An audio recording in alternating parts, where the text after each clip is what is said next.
But they're all in the barn now, my friends. All the states have declared unanimously that we are slaves to the harlot England no longer. Never again, Think about the glory, my friends. No man will ever bend his knee to a king from this country, ever again. There will never be any king that lords and reigns over America. For we have not only done away with the wicked mother country, but we have done away with all the cruel trappings of the old world. All her lords and ladies, all her princes and palaces are now but so much nonsense, cast away with the same indifference that we might swat away a fly. And what a glorious future awaits us, my friends. For tomorrow, I and the rest of the men of the 9th Regiment are marching northward to New York City. Yeah, my friends. Any here from New York? Yeah. Well, rejoice, my friends, rejoice. For the name of your country and your city will soon be remembered in the annals of mankind as the place where America defeated her enemy and won her independence. I tell you true, my friends, I tell you true. For the British are going to try to keep us, friends. They want to keep us. Lord knows they want to keep us. And that's why they're sending this great army of 30,000 men against us. 30,000 men. They're also sending an invincible armada against us as well. But I ask you, gentlemen, especially you learned gentlemen, have you ever looked in the pages of history and heard speak of an invincible armada before? No. So when did you read it? When, sir, did you read of that? Well, you mean the Spanish Armada, yes? The Spanish Armada of 1588. That Armada was invincible, was it not? Yes, that Armada, that Popish Armada, could not be defeated. But what happened, pray tell, to that Armada, my friends? It was defeated. It was defeated and destroyed by free men who would not abandon their liberty. And now I ask you, my friends, what will happen to the Armada that is facing us now? The Armada commanded by Admiral Howe. Where will that Armada be? What will befall that Armada? They will be defeated and destroyed and sunk to the bottom of the sea just like the Spanish of old, my friends. Yes, indeed. Yes, indeed. It's true. It's true, my friends. But now, we turn away from the dark superstition of the past. And before us, friends, lies only centuries of illumination. In the heavens, before all of America burns the sun, illuminated by all the souls who have fallen in her cause. A sun that will light the fire of freedom in the hearts of men for 1,000 years. That is what lies before us, friends, and the darkness of Britain and old Europe are cast aside now forever. We don't need them. We haven't needed them for 100 years. We should have done away with the red coat a long time ago, my friends. But now that we have, there is no reason to fear. We are going to build ourselves an empire of liberty.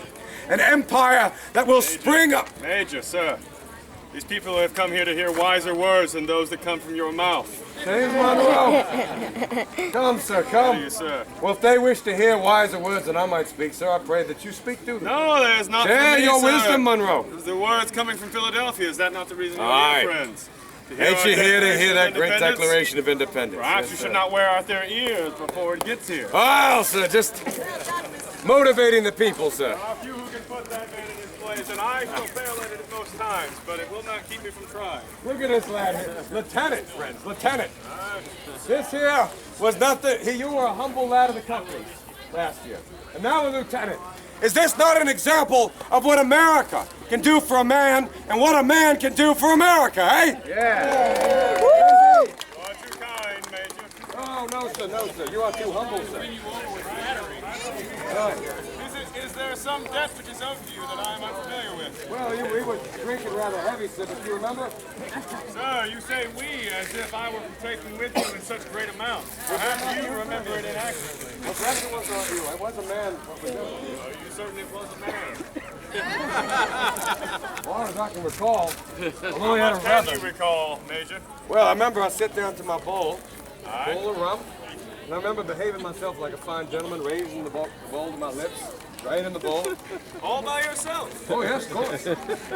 And after that, I remember very, very little, sir. I can believe that to be the most truthful thing you said all day. Ah, madam, I'm Major James Innes. Yes, ma'am, of the 9th Regiment, your humble servant.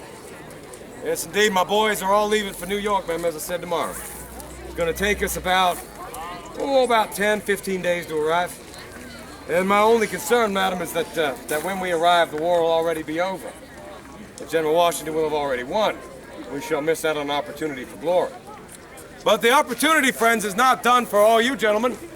If there's any who have not enlisted as of yet and who wish to sign, Congress is offering $10 to any man who enlists today. $10? Yes, sir. A year's wage, sir. A year's wage paid to you all at once. And the Congress is also offering 50 acres of land to all veterans. And so, gentlemen, if you wish to march with us, now is the time, sirs. For this will be a very brief war. The redcoat is a bedraggled, foul, and loathsome creature. The redcoat is a diseased buffoon and ruffian, hauled out of the worst taverns in London and Liverpool and dumped into a ship, drugged 6 weeks across the sea where he's become diseased with the pox, and then thrown upon our shores in a vain effort to enslave us. And so, gentlemen, there won't be much to this. We're going to have the whole business concluded by this Christmas time. Wagering, madam, is forbidden. Well, ma'am, I bet you, I shall wager you a bowl of rum, ma'am. All right. Would you like some punch with that rum or just Oh, punch spoils the flavor, ma'am. Yes, indeed. I'll take a rum. What about you, good man? Don't you want to join up? It'd be $10 if you join. Is that silver now? There's something finer than silver for you. Continental script. I beg your pardon, Mr. Brown. I'd be willing to wager continental script. It's not worth anything. Friends, we have all traded all our lives with promissory notes, tobacco notes, paper money, aye? Those notes are only endorsed, madam, those notes are only endorsed by the Treasury of one country, Virginia. These notes, what you'd be paid, son, are endorsed by 13 treasuries, by 13 countries. How could you have finer money than that, I ask? Well, if there was any money in said 13 treasuries. There's adequate money, Mrs. Braxton.